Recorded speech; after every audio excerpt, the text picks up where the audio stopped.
93.0 FM.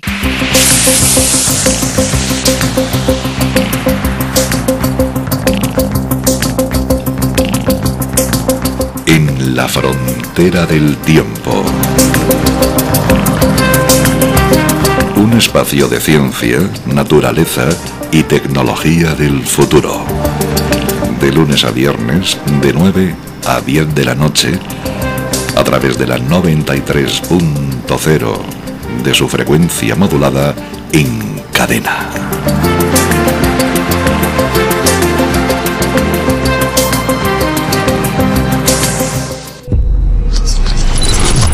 ...93.0. Cada vez que lo analizamos, vemos una relación positiva, lo que significa que cuanto más informan las noticias sobre un tiroteo inicial, más tiroteos adicionales ocurren en la siguiente semana, 2 semanas, 3 semanas, 4 semanas, y así sucesivamente. Ni siquiera existe una base de datos públicamente aceptada sobre los tiroteos masivos en Estados Unidos. Los ataques masivos en espacios públicos, incluidas las escuelas, son una preocupación creciente en muchos países. Las cifras son alarmantes y muchos de nosotros nos hacemos una pregunta simple. ¿Qué está pasando con nuestro mundo hoy en día? ¿Podemos sentirnos seguros en los espacios públicos? ¿Podemos sentirnos tranquilos al enviar a nuestros hijos a la escuela? ¿Y cuál es el papel de los medios de comunicación en todo esto? Dali y yo estamos felices de estar aquí hoy para debatir este tema en nuestra plataforma con un investigador altamente distinguido en este campo, Michael Hetler. Hola, Michael. Hola Carolina, muchas gracias por invitarme. Es un placer y un honor estar aquí. Michael es profesor asociado de Economía en la Universidad de Western Australia. Tiene un impresionante número de artículos científicos sobre diversos temas, entre ellos algunos temas dolorosos y difíciles relacionados con problemas públicos. Sabemos que parte de su trabajo se centra en la cobertura mediática de los ataques masivos. Y cuando nos encontramos con estos estudios, la primera pregunta que nos hicimos fue: ¿por qué no hay más gente hablando de esto? Pero antes que nada, nos gustaría saber por qué comenzaste a investigar este tema y qué te inspiró a profundizar en esta cuestión. Sí, esa es una buena pregunta. Creo que comencé a interesarme en este tema hace unos 10 o 12 años.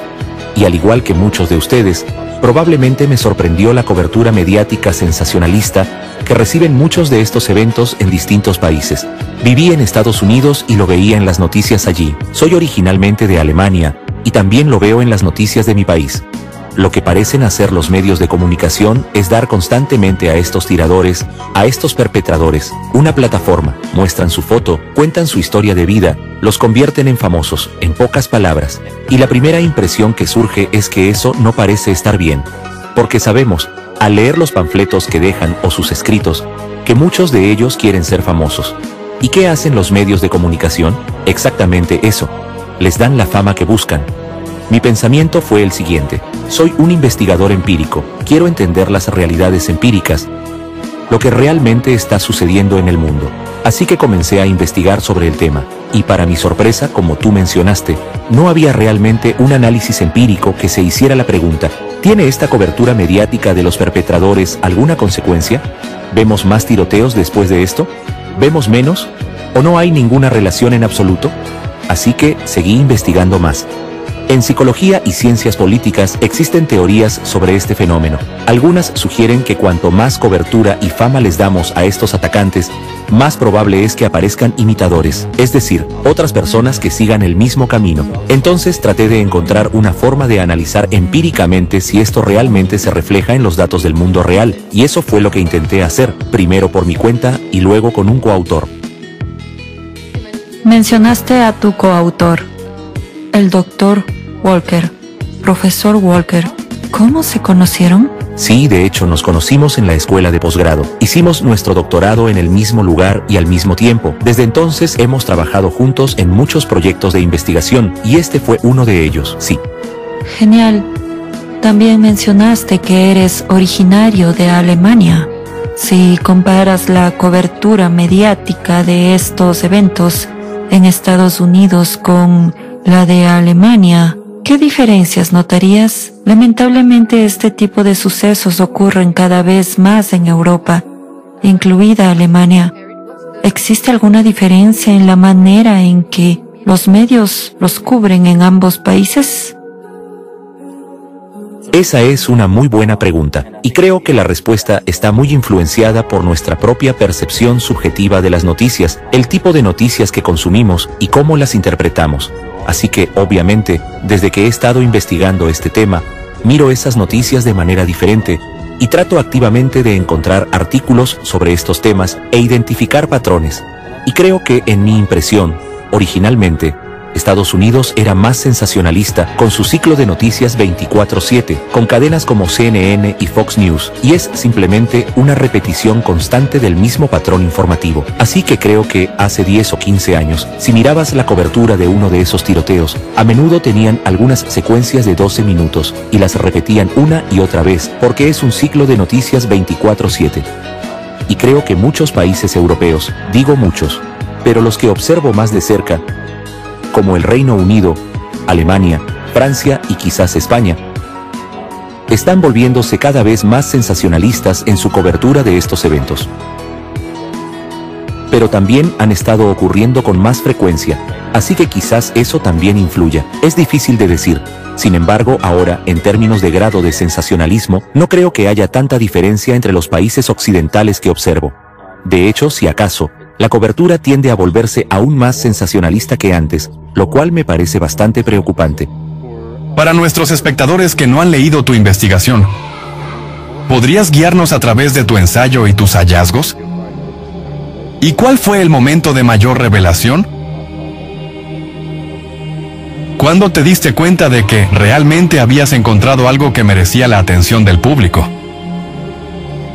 Primero, intentamos recopilar datos que reflejaran los tiroteos en Estados Unidos, específicamente los tiroteos masivos. Existen diferentes definiciones sobre qué constituye un tiroteo masivo, cuántas personas deben morir, etc. Por lo que tratamos de considerar cuidadosamente esas distintas definiciones. Lo primero que nos sorprendió fue que ni siquiera existe una base de datos pública y universalmente aceptada sobre los tiroteos masivos en Estados Unidos. Me pareció increíble, porque es un tema que genera tanto debate, pero ni siquiera tenemos datos organizados de manera adecuada. Solo había 2 o 3 centros de investigación independientes que habían estado recopilando estas bases de datos durante las últimas décadas. Pero comparado con otros temas, para los que tenemos datos detallados de todo tipo, en este caso realmente no contamos con datos de calidad, lo cual me pareció increíble. Así que eso fue lo primero. Intentamos crear una base de datos completa sobre estos tiroteos en Estados Unidos. Luego analizamos los principales medios de publicación, como los noticieros televisivos de la noche, por ejemplo, The New York Times, The Washington Post y otros. Intentamos identificar si y cómo cubrían estos tiroteos. Así que tratamos de recopilar cuidadosamente estas piezas de información y luego entender si hay un patrón en el sentido de que, si ocurre un tiroteo, ¿vemos luego más tiroteos? Y esto está relacionado con cuánta cobertura mediática recibe el tiroteo inicial. En resumen, sin importar cómo lo analicemos, y estadísticamente hay muchas formas de hacerlo, en cada una de ellas encontramos una relación positiva. Es decir, cuanto más informan las noticias sobre un tiroteo inicial, más tiroteos adicionales ocurren en la siguiente semana, 2 semanas, 3 semanas, 4 semanas y así sucesivamente. La preocupación obvia es, por supuesto, si estos tiroteos adicionales son causados por la cobertura mediática o si es solo una coincidencia. Podrían existir otros factores que conduzcan a un tiroteo masivo. Y por supuesto, los hay. Podemos hablar sobre el derecho a portar armas, sobre la generación más joven y los videojuegos, o sobre muchos otros temas, y es muy posible que todos estos factores jueguen un papel.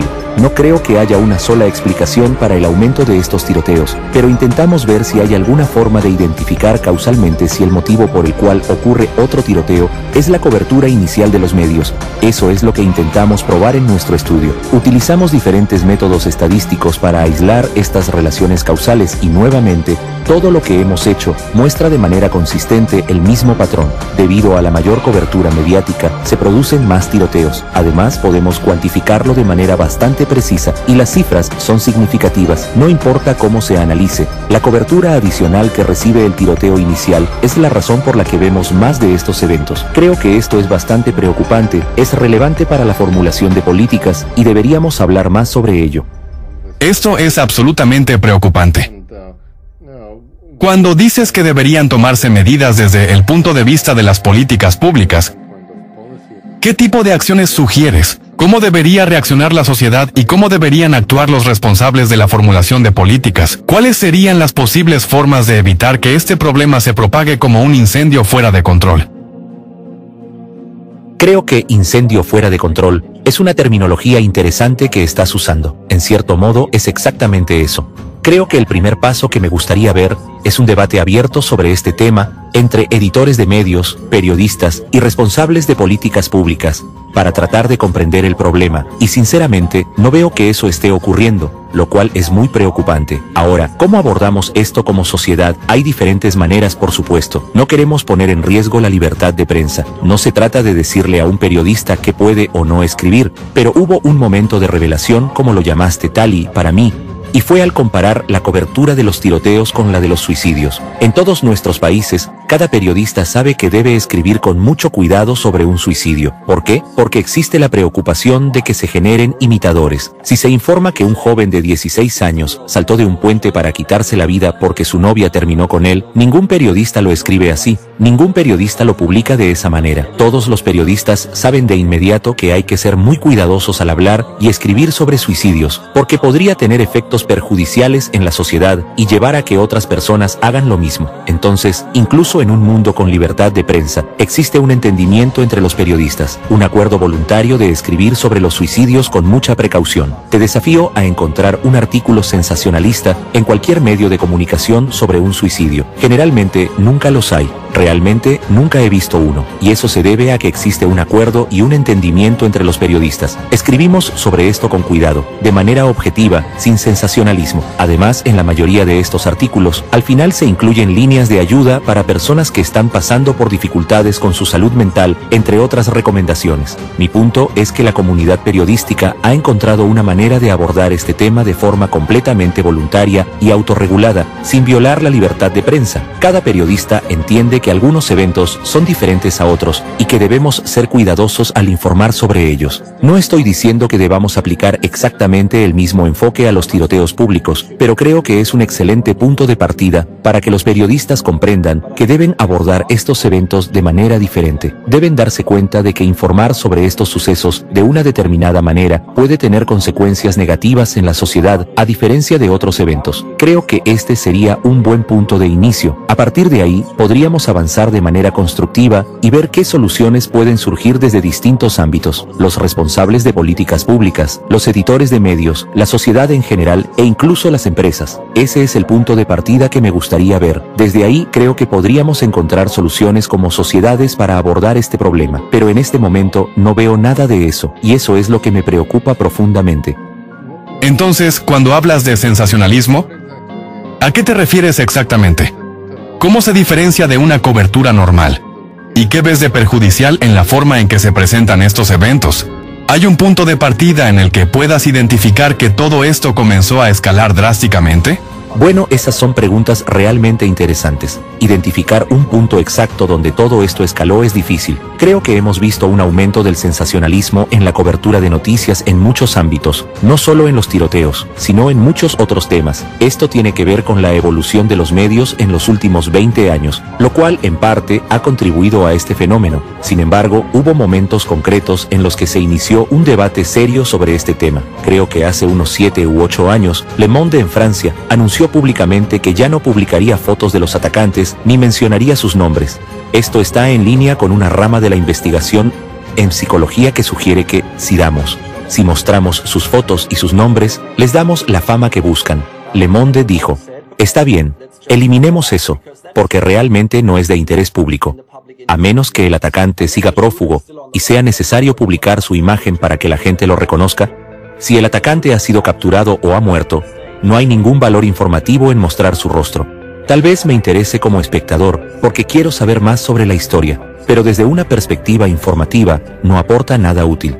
Pero el contenido puramente informativo, el valor real de la noticia en ese punto es mínimo. En su momento, Le Monde tomó esa decisión y generó un gran debate. La mayoría de los medios de comunicación en Europa comentaron al respecto. Algunos lo apoyaron, pero muchos lo condenaron enérgicamente y lo vieron como un ataque a la libertad de prensa. Sin embargo, existen formas concretas de pensar en qué aspectos podrían restringirse primero. Por ejemplo, ¿qué determina que una noticia sea sensacionalista en lugar de puramente informativa? Bueno, si escuchas que la la hermana del atacante dijo hace 5 años que en realidad era una buena persona. ¿Es eso realmente relevante para la noticia en desarrollo? No lo creo. En cierto modo, la definición de lo que es sensacionalista o no es subjetiva, pero creo que la mayoría de nosotros lo reconocemos cuando lo vemos. El contenido sensacionalista no es realmente central para la noticia en sí, sino más bien un clickbait, algo que nos atrae a hacer clic por curiosidad. Se basa en nuestro interés humano natural y en la necesidad de entender qué llevó a una persona a cometer algo tan terrible. Sí, pero creo que todos podemos señalar numerosos segmentos de noticias donde miramos el titular y el artículo, y no hay contenido informativo real, simplemente apelan al impulso sensacionalista de las personas para hacer clic y tratar de entender qué llevó a este monstruo a hacer lo que hizo. Y nuevamente, creo que sería fundamental abrir un debate con los medios y sus editores para preguntarnos, ¿dónde trazamos el límite? ¿Qué debemos hacer y qué no? Por ejemplo, ¿es realmente necesario publicar la foto del atacante en la portada y convertirlo en una figura famosa? La mayoría de las veces es un hombre. Probablemente no sea necesario. ¿Debemos nombrarlo? ¿Contar su historia de vida en la primera página? Quizás no.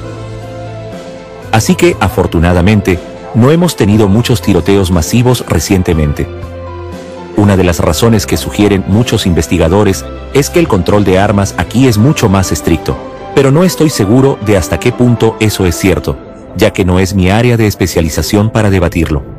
Recientemente ha habido ataques con cuchillos, pero creo que el patrón básico de la cobertura mediática es el mismo. Se está volviendo más sensacionalista, tratando de captar la atención con titulares llamativos y enfocándose en los antecedentes del atacante. Y luego vemos titulares como «tenía vínculos con un grupo islámico» o «tenía conexiones con un grupo de extrema derecha». Es evidente que muchos periodistas están promoviendo su propia agenda política de alguna manera. En Estados Unidos, por ejemplo, uno puede notar casi de inmediato en el primer párrafo que un periodista está impulsando el debate sobre el control de armas, mencionando que la causa obvia de estos tiroteos es la gran cantidad de armas y la falta de regulaciones estrictas. Es un debate interesante, sin duda, pero un periodista no debería abordar estos temas con ideas preconcebidas y una agenda política tan clara desde el principio. Creo que, a nivel internacional, el patrón de cobertura sensacionalista está presente en todas las sociedades que he observado. Obviamente hablo alemán, inglés y español, así que mi visión está limitada a esos idiomas. Pero la tendencia es clara en países como Australia, Nueva Zelanda, Estados Unidos, Reino Unido, Alemania, y también he visto algo de Francia y España. La forma en que se cubren estos eventos es muy similar en todos estos países. No he visto una conciencia generalizada en el mundo mediático sobre la necesidad de tratar estos sucesos de manera diferente, como ocurre con los suicidios, y eso es desafortunado porque creo que sería relativamente sencillo abrir esta conversación en las escuelas de periodismo y entre los editores de medios, y creo que sería beneficioso para nuestras sociedades tener esa conversación, pero desafortunadamente no veo que esté ocurriendo en ninguno de nuestros países. Ojalá me equivoque y haya algunos movimientos en esa dirección que simplemente no he notado, pero hasta ahora no los veo. Sí, cuando mencionaste el ejemplo del periódico francés Le Monde, que propuso reducir el sensacionalismo en torno a estos atacantes y, básicamente, dejar de convertirlos en estrellas del rock, me pareció un punto clave, porque para aparecer en la portada de la revista Rolling Stone, tienes que ser alguien como Mick Jagger y vender millones de discos. O puedes hacer algo terrible y alcanzar prácticamente el mismo nivel de fama. Es obvio que hay personas que cometen ciertos actos solo para obtener fama. Y sabemos que algunos lo hacen específicamente con ese propósito. Si supieran que no van a recibir esa fama, tal vez tendrían menos motivación para hacerlo, ¿verdad? Y, sin embargo, cuando Le Monde propuso esta medida, la reacción de la prensa fue mayoritariamente negativa, justificándose en la libertad de expresión. ¿Cómo se puede usar la libertad de expresión para justificar la creación de nuevos crímenes, cuando claramente esto causa un daño directo a la sociedad? ¿Cómo es posible que este argumento sea aceptado en el ámbito mediático? ¿Por qué no genera indignación entre el público y entre los propios periodistas que realmente tienen un sentido de ética y dignidad? Esa es una muy buena pregunta. Cuando publiqué mi primer estudio sobre este tema, tuve varias conversaciones con periodistas, y fue muy interesante. Cada uno de ellos, en cuanto mencionaba el ejemplo del suicidio, reaccionaba diciendo, «Ah, claro, los suicidios son diferentes», y mi respuesta era, «Bueno, entonces los tiroteos también son diferentes, y deberían pensar en ellos de otra manera. Creo que no hay un debate sobre esto porque no existe una presión pública al respecto. Y como humanos, tendemos a seguir haciendo lo que hemos hecho antes. Si soy un periodista y llevo 10 años informando de una cierta manera, no voy a cambiar mi forma de trabajar solo porque un investigador diga que esto podría ser perjudicial, especialmente si todos los periodistas a mi alrededor siguen haciendo lo mismo.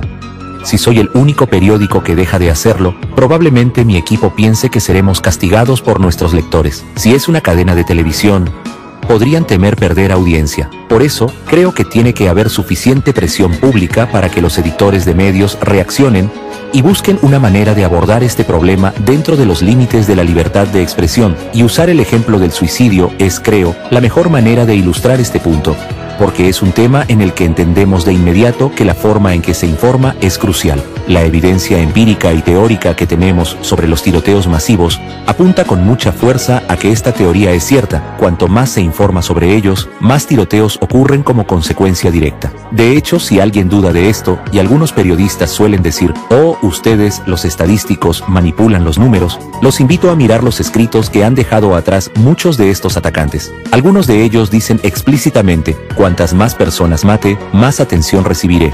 Lo dicen claramente, y luego van a una escuela o a un centro comercial y matan a muchas personas. Y lo han dicho. Eso es lo que quieren. Quiero ser famoso. Quiero obtener el reconocimiento que no tengo en la vida real. Tal vez sufro acoso en la escuela, o algo más está yendo mal, o tengo problemas de salud mental, o problemas familiares. Quiero ser famoso, y así es como me haré famoso. Solo eso, aunque no creas en ninguna de las estadísticas, debería hacerte detenerte a pensar. Espera un momento, tenemos que hacer algo al respecto. Pero creo que, para responder a tu pregunta, debe haber presión pública sobre los medios de comunicación para señalar ciertos tipos de cobertura, y solo entonces habrá una conversación al respecto. Si no existe esa presión, no hay ningún incentivo para que toda esa generación de periodistas cambie el patrón de informes que han seguido durante años y décadas. Y en este momento, creo que no tenemos esa presión pública en ninguno de nuestros países. Supongamos, como mencionaste en tu ejemplo, que los propios atacantes han dicho, quiero ser famoso. ¿Qué más evidencia necesitan los medios? Nosotros, como público, necesitamos saber más sobre esta interconexión.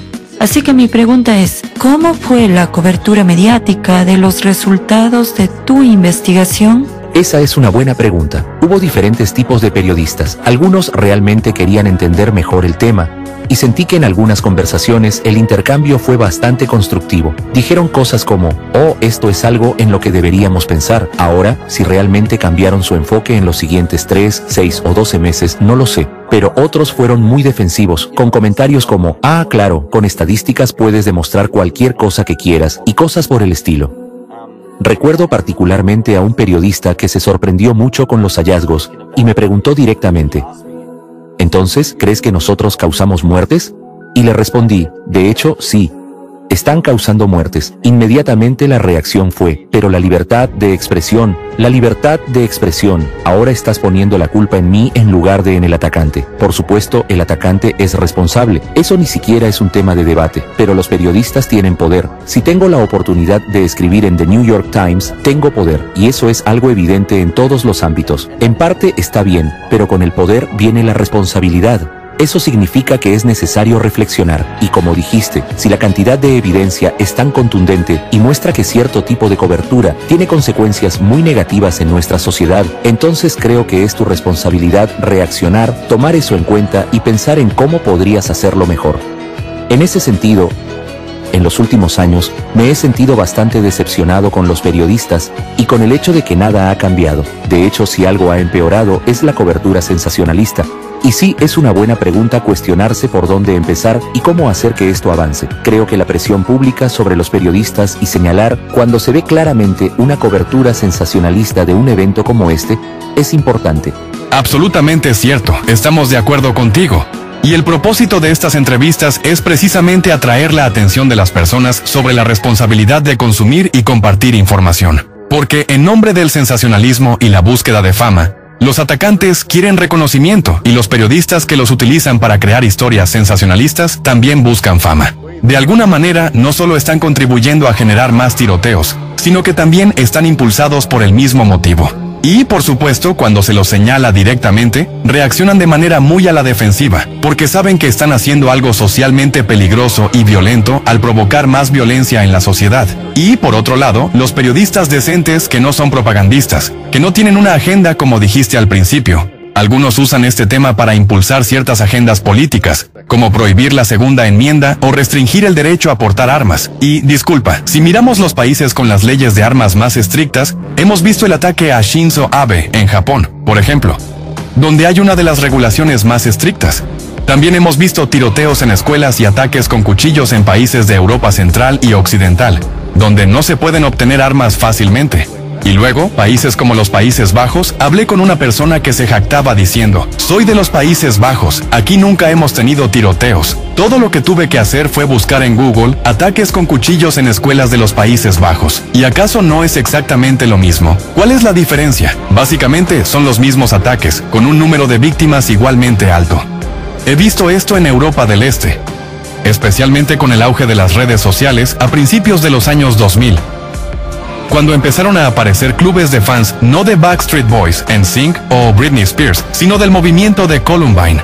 Para mí, fue impactante. ¿Cómo es posible que algo así pueda ser admirado o glorificado? Y luego descubro que incluso hay libros escritos sobre esos dos chicos de Columbine. Hay de todo, desde detalles sobre lo que comieron esa mañana, hasta disfraces de cosplay para Halloween, fiestas temáticas. Y, disculpa, pero ¿qué estamos creando con esto? La pregunta que quería hacerte es la siguiente. Cuando revisas un artículo, mencionaste que, en general, la gente puede distinguir entre el sensacionalismo y el periodismo informativo. Al analizar estos artículos, ¿pudiste identificar o incluso investigar qué porcentaje de la cobertura era saludable e informativa y qué porcentaje era puro sensacionalismo? ¿Has examinado esa parte en tu investigación? Soy economista de formación y nos gusta definir las cosas claramente, y debido a que es tan difícil, a partir de un texto, definir qué es sensacionalista y qué es informativo, no hemos hecho exactamente lo que mencionas, pero he revisado cientos, probablemente miles de estos artículos, y si me pides dar un porcentaje preciso, diría que el 80% de ellos son sensacionalistas. Es una estimación aproximada que hago. La mayoría lo son. ¿Dónde, si los lees, hay algún contenido informativo adicional en comparación con lo que escribiste ayer? Realmente no. Por ejemplo, en el contexto del terrorismo, he analizado esto en algún momento, y personas como Osama Bin Laden son increíblemente famosas. Increíblemente famosas. The New York Times estaba obsesionado con él. Analicé cuántas veces lo mencionaban, cuántos artículos escribían sobre él, y en algunos años, hablaron de Osama Bin Laden más veces que de las 10 personas más famosas del mundo según la lista de Forbes, combinadas. Piénsalo, es una locura. Le dieron a Al Qaeda y a Osama Bin Laden una plataforma mediática sin precedentes en la historia. Sin precedentes, y eso era exactamente lo que él quería. Lo sabemos por sus propias comunicaciones. Eso era lo que buscaba, y se lo dieron. Cuando hablamos de grupos violentos con motivaciones políticas y terrorismo, hay un nivel adicional de complejidad. Pero el patrón es el mismo en los tiroteos masivos. Todos ellos buscan fama, y la están obteniendo. Así que para responder a tu pregunta, no hay manera de justificar la publicación de 10.000 artículos en un año sobre Osama Bin Laden, y decir que todos son informativos. Simplemente no es posible. Algunos de esos artículos hablaban, por ejemplo, de cuántos gatos tenía cuando era niño. ¿Realmente necesitamos saber eso? ¿Necesitamos conocer qué desayunaba su abuela? Hay muchísimos artículos en los que, como mencionaste, con solo mirarlos, nos damos cuenta de inmediato de que son sensacionalistas, pero definir objetivamente qué es sensacionalismo y qué es información real, no creo que esa sea nuestra tarea. Quiero decir, puedes echar un vistazo y hacerte una buena idea de qué es sensacionalista y qué no, pero creo que un periodista lo sabe. Si hablas con un periodista, no en una entrevista, sino tomando una cerveza, ellos lo admiten, lo saben, es su profesión, y parte de su trabajo es hacer que las historias sean más llamativas, encontrar esos momentos de impacto y generar reacciones. Pero en el contexto de los tiroteos creo que A. Esto se ha salido completamente de control, y B. Lo más preocupante es que tiene consecuencias negativas reales. Así que sí, mi admiración por la mayoría de medios de comunicación ha ido disminuyendo con el tiempo, porque los veo repetir una y otra vez el mismo ciclo, cometiendo los mismos errores. Hace unos meses, creo que fue un ejemplo bastante desalentador. Era un artículo de la BBC sobre el aumento de los tiroteos en Estados Unidos. 3/4 partes del artículo trataban sobre las leyes y los derechos de tenencia de armas. Desde el primer párrafo, se podía notar que la autora afirmaba haber analizado la investigación científica sobre el tema y las razones del aumento de los tiroteos, pero el único tema del que hablaba era el derecho a portar armas. Y conozco esa literatura, y también la estaba tergiversando, así que no solo eligió la única causa que quería impulsar políticamente, sino que también distorsionó la evidencia científica sobre el tema, pero lo presentó como si realmente hubiera hecho una investigación rigurosa. No lo hizo, te lo puedo asegurar, porque conozco esa literatura, y eso es lo preocupante. Una persona común lee el artículo y piensa, vaya, esta periodista realmente investigó el tema, y parece que los derechos de tenencia de armas son el factor principal, pero eso simplemente no es cierto. La evidencia empírica no muestra eso en absoluto. Eso no significa que esté a favor o en contra del derecho a portar armas, esa es una cuestión aparte, pero creo que muchos periodistas en diferentes ámbitos se han alejado de su verdadera profesión, que es informar y proporcionar datos objetivos. En su lugar, están impulsando contenido político, especialmente en temas polémicos como el derecho a las armas. Todo esto es realmente preocupante. Tengo 2 hijos, y sé que algunos de ustedes también pueden tener niños. Ese es el peor de los escenarios, que ocurra un evento así en su escuela, y sigue sucediendo cada vez con más frecuencia. Creo que necesitamos encontrar soluciones urgentemente. Eso no solo implica hablar sobre la forma en que se informa en las noticias, sino también sobre los factores subyacentes que llevan a ciertos individuos marginados de la sociedad a siquiera considerar hacer algo así. Hay muchos factores que contribuyen a este aumento de los tiroteos. Absolutamente. Después de cada evento, toda la sociedad es bombardeada con una cobertura mediática que examina cada detalle con lupa, lo que solo genera más terror colectivo. Una de las mejores comparaciones es con el método medieval francés de tortura y ejecución pública de supuestos criminales en la plaza central. Se reunía una gran multitud para observar cómo la cabeza de una persona, que, en muchos casos, probablemente era inocente, era separada de su cuerpo. Esto ocurrió en la época del terror en Francia. El propósito de estas ejecuciones no era solo castigar al individuo, sino infundir miedo en la sociedad. La sociedad debía vivir con miedo a las autoridades. Y ahora estamos viendo las consecuencias de este tipo de cobertura mediática durante los últimos 20 años. Esta constante amplificación del miedo y el terror en la sociedad. Hoy en día ya no es necesario reunir a la gente en una plaza central para presenciar una ejecución pública. Ahora basta con lanzar una campaña masiva de terror a través de los medios de comunicación. Y esto es exactamente lo que llamamos sensacionalismo. Además, se señala al enemigo equivocado, una vez más con fines políticos, ofreciendo una respuesta errónea al problema. Como dicen, cada problema tiene una solución que es simple, directa y completamente incorrecta. Nos inculcan miedo y terror a través de la cobertura mediática, y luego nos dirigen hacia el objetivo equivocado para canalizar nuestra indignación. Las personas que realmente se preocupan por sus hijos ahora enfrentan una gran tensión en la sociedad, porque entienden que es necesario protegerlos. Pero la única respuesta que se les da no es la de crear un entorno mediático saludable, en el que los niños no sean bombardeados con este tipo de información. En su lugar, se les dirige hacia el debate sobre las leyes de armas, como si fuera la única reacción válida ante estos eventos. Si no adoptas esa postura, inmediatamente eres acusado de estar a favor de estos ataques o de querer que continúen, lo que genera una enorme división en la sociedad. Si me imaginara queriendo destruir una sociedad desde dentro y hacer que las personas se odien entre sí, ¿no sería este el instrumento perfecto para lograrlo? ¿Ves el efecto negativo en la sociedad, la división y los conflictos que surgen debido al uso de este tipo de artículos? Podríamos hablar mucho sobre esta cuestión.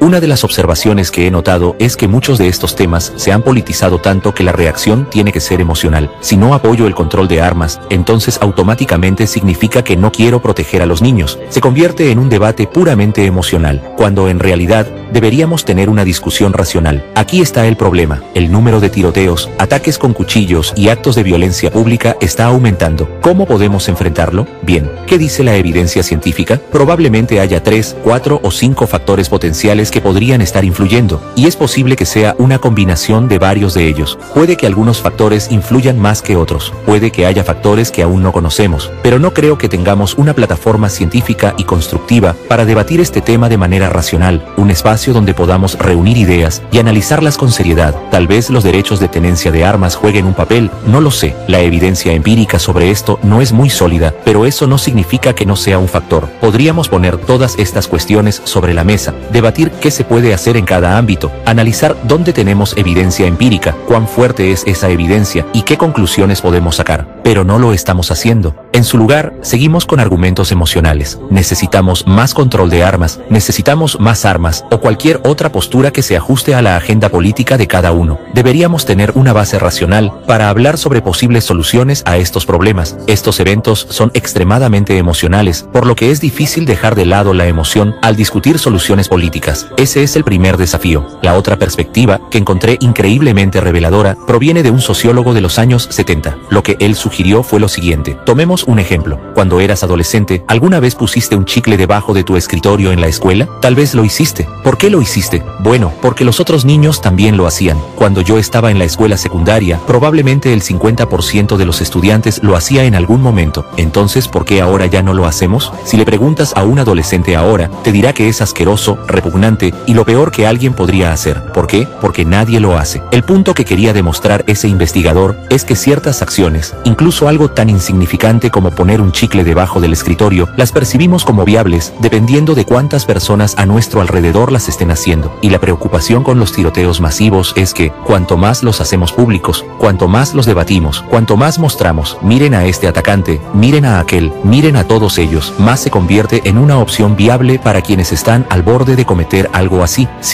Si alguien que está mentalmente inestable y por cualquier razón podría convertirse en un atacante masivo, no lee sobre esto, no se entera de los atacantes de Columbine, ni de otras personas que han sido convertidas en héroes y figuras famosas, es posible que nunca siga ese camino. Podría hacer otra cosa, pero no algo tan violento. Pero cuanto más hablamos de esto, más implantamos la idea en la mente de ciertas personas de que sí, esa es una opción, eso es algo que podría hacer para volverme famoso porque veo que funciona. Así que no es solo un tema político, sino un argumento claro. Cuanto más hablamos de estos ataques, más los normalizamos como una posibilidad real en la mente de quienes están en riesgo de cometerlos. Pero una vez más, creo que gran parte de este debate está impulsado por la emoción y no por un enfoque racional. Poner todas las opciones sobre la mesa, todas las teorías y toda la evidencia empírica disponible para entender por qué está ocurriendo esto. Y luego, sin un trasfondo político, sino pensando desde una perspectiva constructiva para la sociedad, preguntarnos, ¿cómo podemos reducir el número de tiroteos? A partir de ahí, proponer soluciones y caminos posibles. Pero nunca veo eso, solo veo un impulso emocional para imponer una agenda política, como el debate sobre los derechos de armas, por ejemplo. Creo que la única manera es la presión pública sobre los periodistas. Y no, este tipo de artículo no deberías escribirlo y luego debería haber algún tipo de consecuencias por parte de la gente.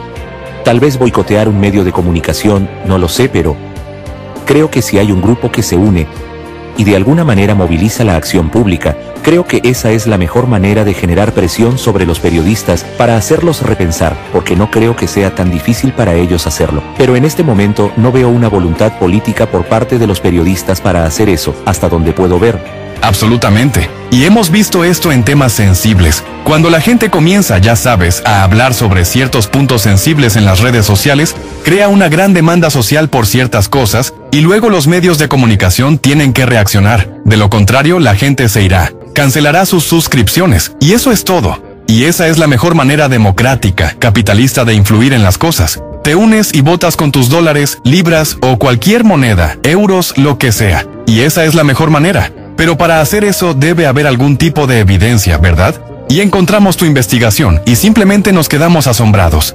Aquí está la evidencia científica. ¿Has visto trabajos similares o tal vez artículos o...? Ese fue un gran ejemplo con el periódico francés. ¿Has visto a otras personas preocupadas por esto e intentando llevarlo a discusión en el escenario público?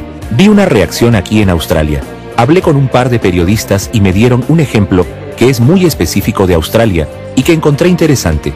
Y eso tiene que ver con las peleas en bares. En realidad, Australia es una antigua colonia británica, así que hay muchas peleas en bares. Esa es mi broma sobre los británicos, pero muchas peleas en bares. Y lo que solía ocurrir bastante era que alguien recibía un golpe en la parte de atrás del cuello y luego caía y se rompía el cuello, lo cual es muy peligroso.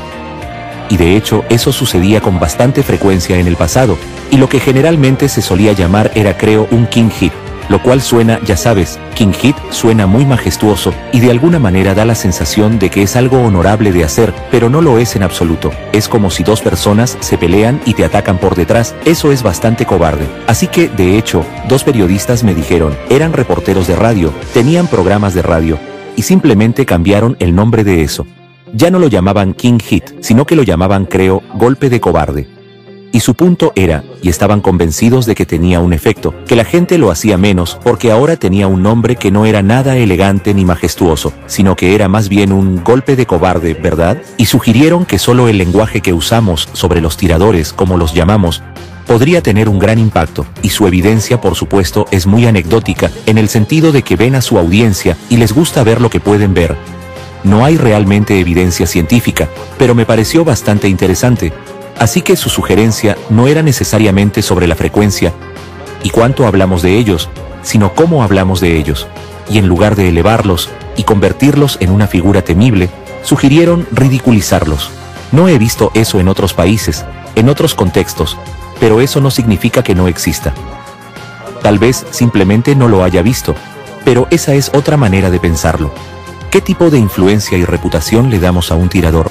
Eso es increíble porque, sí, apuesto a que no muchas personas le gustaría presumir de haber dado un golpe cobarde a alguien en un bar. Mostraste el ejemplo con el suicidio. Nunca he visto una glorificación o, ya sabes, un club de fans de alguien que cometió suicidio, específicamente por esa razón, ¿verdad? Y generalmente esas personas no se presentan de la manera que de alguna forma incitaría a otras personas a hacerlo. Lo opuesto a eso lo veo en todas partes. Llama a este número si tienes pensamientos de autolesión. Nunca he visto en ningún lado que digan, llama a este número si piensas en cometer un tiroteo masivo o un tiroteo escolar. Nunca he visto que se hable de esto. Solo estoy viendo, como dijiste, la magnificación o glorificación de personas que ya cometieron un crimen. Así que por supuesto, ¿sabes? Cuando estaba leyendo algunos de los artículos sobre este tema, veía pensamientos intrusivos de las personas, como si estuvieran escribiendo en sus diarios antes de cometer los crímenes que en realidad no querían hacer, pero tenían algún tipo de pensamientos contra los que no podían luchar, que los empujaban a cometer el crimen. Así que, ya sea algo psicológico o como un virus, como información maliciosa, algún tipo de programa comienza a operar en sus mentes. Y la pregunta es, ¿dónde recogieron esta información? ¿Cómo es que nadie estaba investigando eso? ¿Te refieres a mirar en términos de cómo podríamos informar a los posibles tiradores y cómo podrían obtener ayuda, o simplemente al tema en general desde una perspectiva de esfuerzo? Bueno, sí. ¿Cómo podemos informar a los posibles tiradores de que necesitan buscar ayuda? Esa es definitivamente una pregunta muy importante porque muchos de ellos estaban pidiendo ayuda. Muchos de ellos en realidad estaban hablando con sus maestros y demás, pero los enviaron a casa. Y luego, unos días después, ves la tragedia en las noticias. Absolutamente. Creo que sería un gran paso para pensar en ellos, no solo como perpetradores, sino también como víctimas en algunos aspectos. Lo cual no quiero de ninguna manera quitarle el valor a la víctima real de eso y decir que el perpetrador es la víctima. Pero en parte, como dices, a menudo algo ocurre en el entorno de ese individuo y tal vez haya abuso, negligencia u otras cosas que ocurren en el fondo que hacen que las personas consideren eso como una opción. Y como dijiste, sería fantástico tener bajo esos artículos. Si sientes algún tipo de impulso o como quieras expresarlo de una manera mucho mejor que yo ahora, por favor llama a este número y podemos ayudarte. Creo que eso sería bastante importante. Creo que otra forma de pensar sobre la cobertura de estos tiroteos es observar cuánta atención se dedica al tirador y cuánta a las víctimas. Si miras los artículos sobre suicidio, cada palabra parece estar cuidadosamente redactada. Hablan sobre la víctima, sobre la familia y cómo intentaron ayudar, cuántas personas quedan atrás y cómo son victimizadas y así sucesivamente. Pero en cualquiera de los grandes tiroteos, donde si haces un poco de investigación, puedes nombrar a los tiradores de inmediato. ¿Cuántas víctimas puedes nombrar? ¿Has leído en algún lado sobre esta niña de 6 años que pasó por esto y aquello y tenía toda su vida por delante?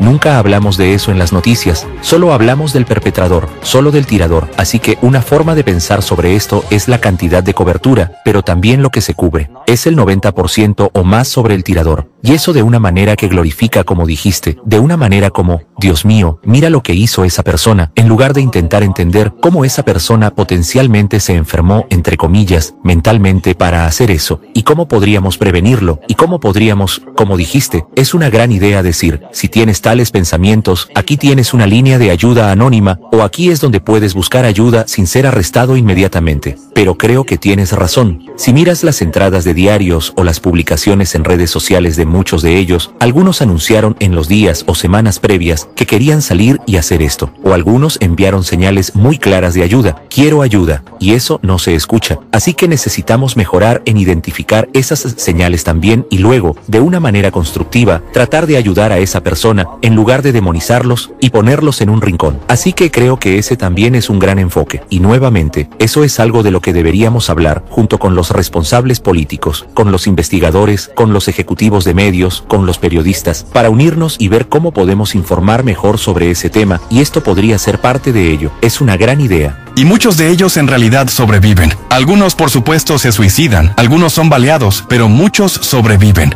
Con aquellos que sobreviven, ¿alguna vez has pensado que sería de gran beneficio que los psiquiatras trabajaran con ellos para descubrir exactamente en qué momento comenzaron a tener esos pensamientos intrusivos? Creo que es una gran idea. Nuevamente, es un enfoque muy racional para tratar de entender lo que está sucediendo y dónde podríamos intervenir potencialmente y ayudar a estas personas. Y creo que no solo sería tratar de descubrir qué tipo de noticias consumen, sino también una teoría válida, es decir, que algunos videojuegos podrían hacer que alguien sea más propenso a hacer eso. No puedo hablar sobre eso, no lo sé, pero podrías poner todas las hipótesis sobre la mesa, incluyendo los derechos sobre la tenencia de armas. Nuevamente, soy agnóstico. No sé si los derechos sobre la tenencia de armas tienen o no este efecto en los tiroteos masivos. Tengo una idea al respecto, pero soy investigador. Soy un investigador empírico. Me gusta ver la evidencia y según la evidencia, me gustaría ver políticas basadas en ella. Así que se podría probar todo tipo de teorías haciendo exactamente lo que sugeriste. Y creo que eso es algo que, una de las razones por las que comencé a hacer investigación empírica sobre esto, porque me sorprendió ver cuán poco, si es que hay algo, existe empíricamente en términos de tratar de salir a probar estas teorías, y es un tema tan grande en nuestras sociedades y un tema que está creciendo. Así que debería haber mucha más investigación sobre esto y no he visto tanto. Y parte de eso podría ser exactamente hablar con esos tiradores que sobreviven e intentar realmente entender su psique y en qué momento llegaron a ese punto de quiebre, y podemos identificar ese punto en otros potencialmente en publicaciones de redes sociales, en lo que sea, en entradas de diarios, en cómo se comunican con sus maestros y su familia y demás, y luego posiblemente tener un sistema de alerta temprana. Pero si eso se está haciendo en alguno de nuestros países, no he leído al respecto y tal vez no estoy lo suficientemente informado, pero creo que es algo que deberíamos hacer.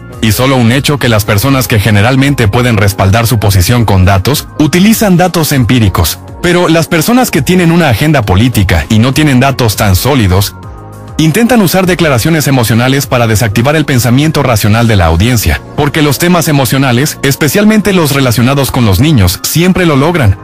El contexto político es una capa adicional de complejidad. Si se trata de alguien que tiene una agenda política, entonces la fama que le damos a esa persona adquiere otra dimensión. Si es un terrorista islamista, un extremista de ultraderecha, un separatista o cualquier persona que tenga una agenda política fuerte detrás, entonces hay una razón adicional por la cual debemos ser realmente cuidadosos al hablar de su contexto, porque eso es exactamente lo que ellos quieren. Además de la fama individual, quieren que su idea política esté en la agenda pública. Así que hay más dimensiones en esto, y nuevamente, no he visto más análisis empíricos después de nuestros trabajos. Esto requiere mucho más análisis de los investigadores empíricos, además de los teóricos, de la psicología, la ciencia política, la economía, y así sucesivamente en todos los estudios de comunicación, pero no hay suficiente, lo cual sigue siendo impactante para mí porque es un tema tan importante. Cuando estaba mirando las estadísticas en general, cuando se trata de violencia política, la violencia política está disparándose en los Estados Unidos y Europa, específicamente en los estados democráticos, en los últimos 15 o 20 años. Al principio, la culpa se ponía en los medios. Se culpaba a la llamada extrema derecha. Ellos fueron los culpables de todo.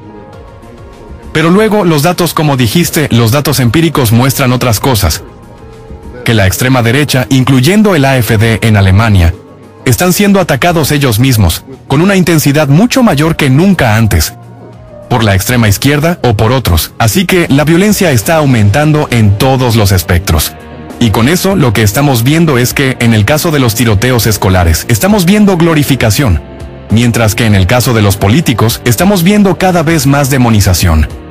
Hasta el punto en que los miembros del Congreso de los Estados Unidos ahora reciben 10 veces más amenazas al año que hace 6 años. Solían ser 800. ahora son 8,000. Es un aumento exponencial.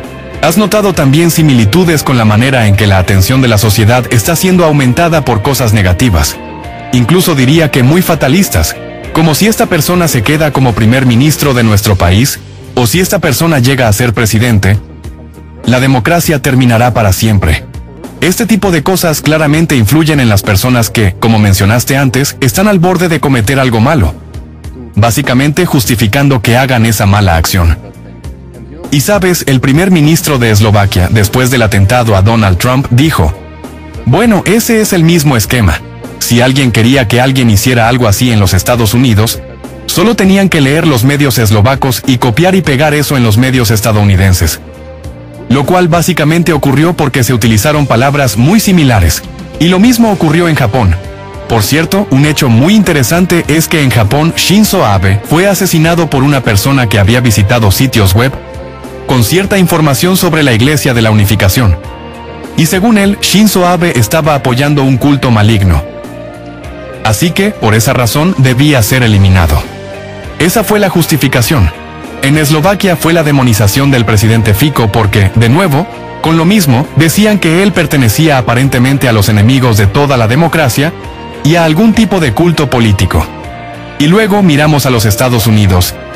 Y, Dios mío, estamos viendo que el culto de MAGA, el culto de Donald Trump, básicamente los libros lo glorifican, CNN, BBC, todos invitando a estos activistas anticulto y diciendo básicamente que la ciencia está resuelta. Eso es un culto. América tiene que ser desprogramada. Incluso los políticos decían cosas como esa. Si eso no es una justificación para la violencia hacia una persona, entonces no sé qué lo sería. ¿Por qué crees que la parte informativa de tales eventos, ya sean tiroteos masivos, crímenes o violencia política, es tan ignorada? Mira, si tuviera la respuesta a esa pregunta, sería famoso y rico. Y creo que tienes razón. En general, el grado de emocionalidad y polarización en la discusión política ha aumentado sustancialmente. Quiero decir, viví en los Estados Unidos durante 6 años, y con quien sea que hable allí, o son demócratas o republicanos, pero no hay, como que no puede ser el otro. Es muy extremo, lo cual es, o eres parte de uno y entonces eres una persona terrible, o eres parte del otro y entonces está todo bien. Pero lo que teníamos, como hace 10, 20 años, era, sabes, teníamos esta plataforma común sobre la que debatir. Entonces, ¿deberíamos subir los impuestos? ¿O deberíamos bajarlos? ¿Deberíamos dejarlos igual? Y podíamos debatirlo y estaba bien. Si no estamos de acuerdo, está bien. Pero creo que simplemente nos hemos vuelto mucho menos cómodos con el hecho de discrepar entre nosotros. Como está perfectamente bien si discutimos sobre un tema de política e intercambiamos nuestros argumentos, nuestros hechos, nuestras ideas, nuestras teorías, y luego si no estamos de acuerdo, al final está bien. Todavía podemos ser amigos, todavía podemos sentarnos en la misma mesa para cenar, pero conozco a varios amigos en los Estados Unidos cuya familia se rompió por las elecciones en los Estados Unidos solo porque una persona apoya a Trump o a Clinton o ahora a Harris, y se rompió por completo, pero hemos perdido la capacidad de no estar de acuerdo entre nosotros y luego debatir, pero aún respetarnos en muchos de estos temas. Y si lo piensas desde el contenido informativo, no son muy diferentes de hace 10, 20, 30, 40, 50 años. Hablamos sobre la seguridad en la frontera, hablamos sobre la seguridad en nuestra sociedad. Hemos estado haciendo esto desde que tenemos sociedades. Hablamos sobre la libertad económica, hablamos sobre cómo lidiamos con el crimen. Quiero decir, eso ha sido un tema en cada elección que se me ocurra en cualquier país. Entonces, ¿por qué, si digo que apoyo a Trump o apoyo a Harris, de inmediato tengo que ser empujado a un rincón? Y creo que el tono en el debate público sobre eso, incluyendo a los periodistas que cada vez más solo eligen su campo, y luego se mantienen firmes en él y se niegan a involucrarse de manera constructiva con personas del otro campo, creo que nos hace un daño fundamental. Y sí creo que la teoría sugiere que esto también lleva a más violencia política en el futuro. Porque, como dijiste, si estoy convencido de que si esa persona gana las elecciones, nuestro país se va a ir al infierno, entonces alguien es mucho más probable que se vuelva violento hacia ese candidato. Y desde la teoría, está muy claro que la forma en que los periodistas y las noticias hablan sobre estos temas influye en la probabilidad de que alguien se vuelva políticamente violento. Y eso es muy preocupante. Recuerdo que cuando estaba en los Estados Unidos, tenía bastantes amigos republicanos, bastantes amigos demócratas, y estaba completamente bien. Teníamos debates sobre las cosas, no estábamos de acuerdo, y a veces sí estábamos de acuerdo, y estaba perfectamente bien. Ahora es imposible, o eres parte del uno, o eres parte del otro. Y si eres del otro, entonces eres eliminado como amigo. Casi así. Ese no puede ser el futuro de nuestras democracias. Necesitamos poder estar en desacuerdo y luego encontrar una forma constructiva de avanzar y seguir en desacuerdo. Está bien, y luego intercambiamos nuestras ideas. Y creo que muchos países europeos van por ese camino. Creo que en Alemania pasa con el AfD y en muchos otros países es con algunos partidos y algunos grupos que simplemente están siendo empujados a un rincón. Y no creo que eso sea muy constructivo en nuestras democracias. Eso es muy peligroso. Exactamente. Mencionaste de hecho, o si hablamos sobre la influencia de los medios, podemos discutir todas las consecuencias para las sociedades y podemos ver que incluso los medios tal vez son altamente responsables de este estado de ánimo en la sociedad, de discutir o no discutir juntos, de llegar a la mesa y llegar a una solución constructiva. Muchas gracias por acompañarnos hoy, por tu visión, por los resultados de tu investigación que has compartido con nosotros. Fue muy inspirador. Estamos muy felices de llevar las ideas más allá como, digamos, una sociedad responsable. ¿Hay algo que te gustaría desearles a los espectadores? Sí, creo que un punto clave para mí, al que sigo volviendo, es que mantengamos un enfoque constructivo. Estar en desacuerdo está bien. Tratemos de encontrar soluciones racionales a los problemas que tenemos en nuestra sociedad y llevemos al tío racista a la mesa. No ayuda si simplemente los demonizamos y los excluimos. Necesitamos entender de dónde viene la gente, y eso nos ayuda a encontrar soluciones juntos a nuestros problemas. Uno de esos problemas es el aumento de los tiroteos masivos y la violencia masiva, y es algo que necesitamos abordar y debemos hacerlo juntos de manera constructiva. Me gustaría ver eso en todo caso. Muchas gracias y gracias por tu investigación y por el trabajo verdaderamente único que has estado haciendo. Definitivamente es algo que debe ser escuchado por la sociedad. Creemos que hay muchas personas que quieren escuchar esto, y no solo tu investigación, sino también estos increíbles ejemplos de un enfoque saludable hacia los problemas y ejemplos de maneras saludables de lidiar con ellos. Como hay buenos enfoques y ejemplos positivos que presentaste hoy, esperamos que nuestros espectadores lo vean, lo compartan y básicamente creen la misma demanda pública de la que hemos estado hablando. Porque todo comienza con pequeñas acciones de personas comunes. Así que muchas gracias por estar con nosotros, por compartir esta información. Compartamos nuestra experiencia y descubramos qué podemos hacer para hacer de nuestra sociedad un lugar más seguro, más saludable y próspero. Uno en el que nuestros niños realmente se sientan seguros. Así que, Michael, muchísimas gracias por estar con nosotros y esperamos verte en nuestras futuras entrevistas con tus investigaciones. Estoy seguro de que tendrás muchos más artículos que hacer y muchas más investigaciones para publicar. Te deseamos mucha suerte y nuevos caminos para desarrollar tu investigación. Muchas gracias. Muchas gracias por recibirme. Fue un placer y un honor, y les deseo todo lo mejor desde Perth. Gracias a ustedes.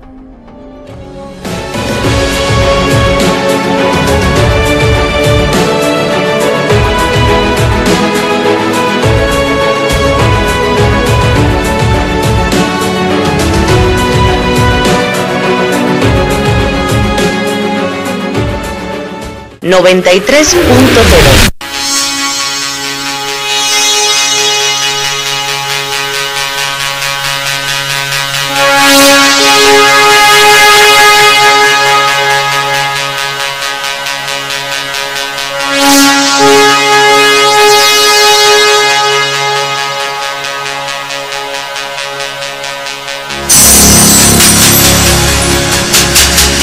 En la frontera del tiempo. Un espacio dirigido y presentado por Illa. En la 93.0 FM.